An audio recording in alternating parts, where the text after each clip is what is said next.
Yet every man who once stood in that silent hall of the Navy base remembers the day when a woman with no ID, no rank, and no past made even the most decorated SEALs stand to attention. It started on a cold gray morning at Camp Sentinel, the most classified Navy SEAL training facility on the West Coast. The fog rolled thick over the water, and the air smelled like iron and sea salt. The sound of boots hitting the wet ground echoed in rhythm as dozens of soldiers ran their morning drill. But everything stopped when a black SUV pulled through the gates. The vehicle had no plates, no insignia, and no escort. The guards froze, confused. Unsure if it was a test or a mistake, they raised their rifles. But before anyone could act, the window slid down, and a soft voice said a single word: "Open." Something in her tone made the guard's hand tremble. It wasn't the voice of authority. It was the voice of someone who had seen too much, someone who carried ghosts in her silence. The gate opened. The SUV moved forward, tires hissing on the wet pavement. When it stopped near the training hall, the door opened slowly and out stepped a woman wearing a plain black uniform. No insignia, no name tag, no rank. Her hair was tied back, her eyes cold and unreadable. Inside the hall, the SEALs were gathered, preparing for a classified briefing led by Commander Davis, a man known for his iron discipline and zero tolerance for mystery. When she entered, every soldier turned instinctively. And then something impossible happened. Commander Davis, a man who had led missions in Iraq, Afghanistan, and beyond, straightened his back, clicked his heels together, and saluted her. The hall fell into silence. Every SEAL followed his lead, saluting without understanding why. None of them knew her. None had seen her before. But something about her presence demanded respect, the kind that can't be ordered, only earned.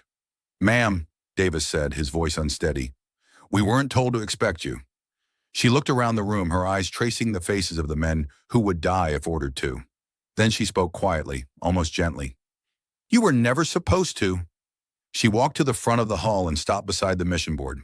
On it were photos, targets, maps, coded coordinates.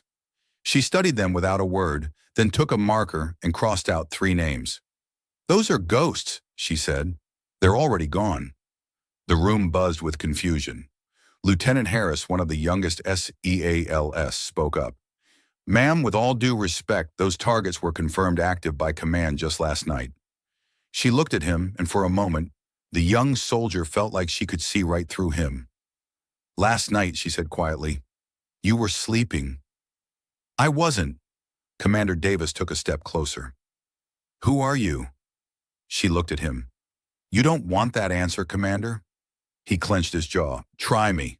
Her expression didn't change, but there was a flicker of something behind her eyes. Pain, maybe. "I'm what's left when the mission goes wrong," she said. "When command needs to erase a name, they send me to collect the pieces." The room went still again. Whispers moved through the ranks. Some had heard rumors, stories of a shadow unit that didn't exist, operatives with no record, no history, no recognition. The kind of people the government would deny ever knowing. She placed a small black folder on the table. "This is Operation Black Tide," she said. "You'll be briefed in 30 minutes. Commander Davis," a word outside. He followed her out, the hall buzzing behind them. Outside, rain began to fall. Soft at first, then heavier, like the sky itself was listening. "I read your file," Davis said once they were alone, or what was left of it. "You disappeared in 2014. Kia, no remains." She turned to him slowly, and yet, here I am. He shook his head. "If this is real, you need to tell me who authorized you to." She cut him off. "Authorization doesn't apply to me anymore." Her voice broke slightly, the first crack in her composure. "They took everything from me. My name, my record, my past. But they forgot one thing. I remember." Davis looked at her, seeing something beyond the soldier. Someone who'd lost everything and kept moving.